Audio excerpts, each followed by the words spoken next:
ABC 10 News at 7 starts now.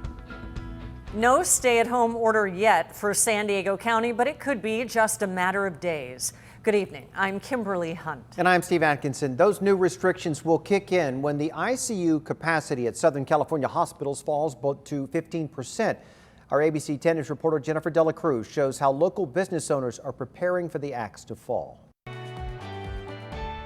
Adapting to new restrictions is now routine for businesses in the age of COVID-19. The latest set of rules handed down by Governor Newsom is not sitting well with salon owner Chanel Cedeno. Now it just feels like a target. As hospitals become overwhelmed with surging cases, ICU capacity is the state's newest metric for tightening restrictions. Once available capacity falls below 15%, only schools that have received waivers can stay open, as well as critical infrastructure. Retail can stay open at 20% capacity. Restaurants will be restricted to takeout and delivery. Bars, wineries, salons, and barbershops will have to close their doors completely.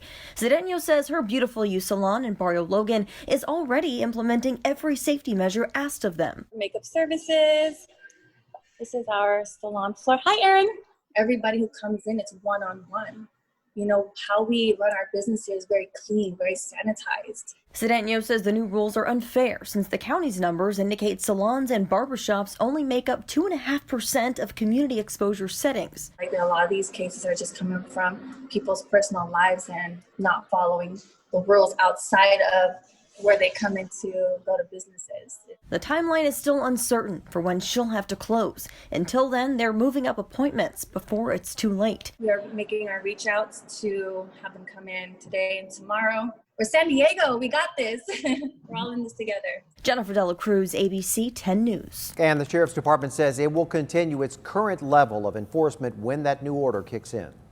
Health officials in the Bay Area aren't waiting for the state to impose a stay-at-home order. Today, health officers in 6 San Francisco Bay Area regions imposed their own restrictions. They pretty much mirror the state order. They will stay in effect through January 4th.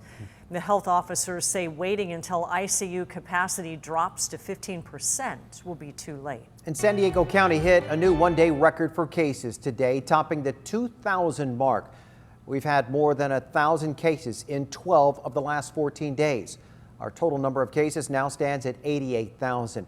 There were also 7 new deaths, bringing that total to 1,047.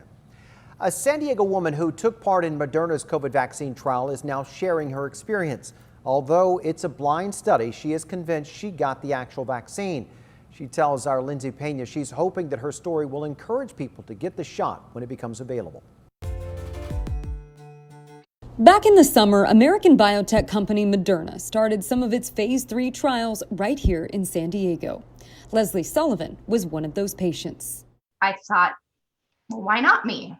And I put my name in the hat and I got a call, and by the end of July, I was in getting my first dose. The vaccine is administered in 2 doses. It felt like a flu shot and not much in the way of any type of reaction after the first one. Sullivan says it was the second time she received a shot that she felt something. By midnight, I spiked a fever. I got up to 101. I had chills and body aches. It was exactly like the flu feels. But she says just a day later, she was feeling back to normal. If I can just give people assurance that it's not that bad. The experience that I had was probably the extreme end of the scale in terms of side effects. Again, Sullivan doesn't know if she got the vaccine, but says based on the symptoms she experienced, she's almost positive she didn't get a placebo. She says some people she's spoken to mistakenly think that if she got the actual vaccine, she had COVID. The vaccine cannot give you coronavirus. This particular one has no live virus in it at all. Which is true. The Moderna vaccine and the Pfizer vaccine both use revolutionary mRNA technology, which uses messenger RNA to essentially trick the body into making the necessary antibodies to fight the virus. Lindsay Pena, ABC 10 News. And Sullivan says at some point she will find out if she did indeed get the actual vaccine. When the vaccine is made publicly available, those who receive the placebo will be told so they can get the vaccine if they choose to do so. You can stay on top of new developments with coronavirus and any lockdowns by downloading the 10 News app. A free version is available in the App Store.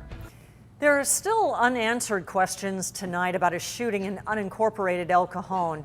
Someone brought a wounded teenager to a 76 gas station at 2nd Street this afternoon. He was taken to the hospital and his condition is unknown. Deputies believe the shooting happened at a nearby pot dispensary. At last report, the shooter had not been caught. And a motorcyclist was killed this afternoon in Carlsbad. Sky 10 flew over the scene after the crash at Faraday Avenue and Palmer Way. Carlsbad police are not yet saying exactly what happened or releasing any details about the person killed. A heating lamp in a chicken coop may be to blame for starting the fire that destroyed a home in Rancho San Diego Wednesday night. The so-called Willow Fire burned about 30 acres and damaged 6 other homes around Willow Glen Drive. Fire crews got it fully contained yesterday. Arson investigators say there is nothing suspicious about the fire and they're looking into the heat lamp as a possible cause. And family members who lost their home in the fire are describing a harrowing escape from the flames. They tell ABC 10 News reporter Michael Chen they're on the hunt for the firefighter who saved one of their lives. I know we lost everything, but we have each other and my dad is still here.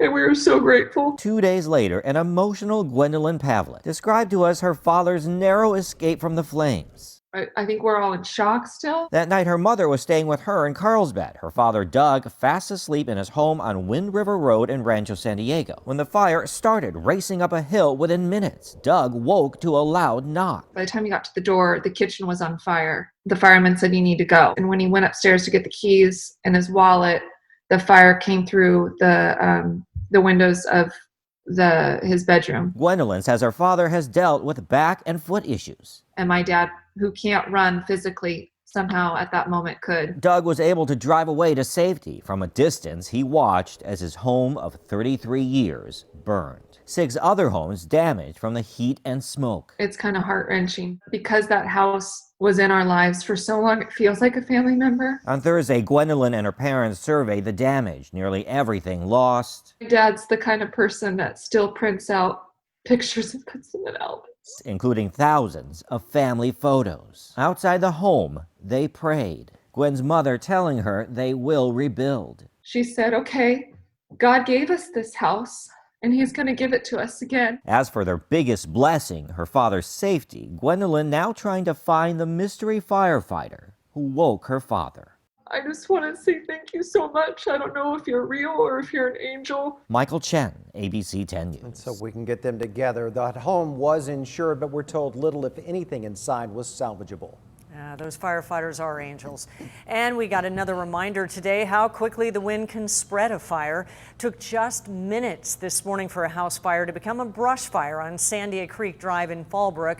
Fortunately, those fire crews and they held the fire to a 1/4 acre. The family's dog and cat are missing and feared dead. The home is a total loss.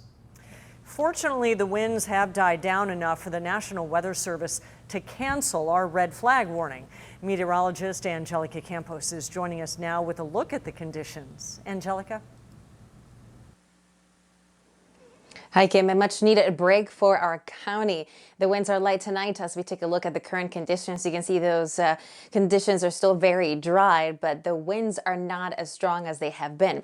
Now, the dryness is going to be the biggest concern as we go into tomorrow, because even though it's not windy right now, the winds will be picking up again. And I want to show you our futurecast because by morning, those winds are going to be picking up probably around 9 a.m. all the way into the early part of the afternoon. We could see some wind gusts of up to 25 miles per hour. And as the dryness that we have, those low relative humidity numbers and the winds that elevate fire danger. Also next week, we could be tracking another round of Santa Ana winds. We'll break it down even more in your 7-day forecast. Angelica, look forward to it. One of San Diego's most powerful organizations has a new leader tonight. Today, Sandag elected Encinitas Mayor Catherine Blakespear as its new chair, replacing Steve Voss.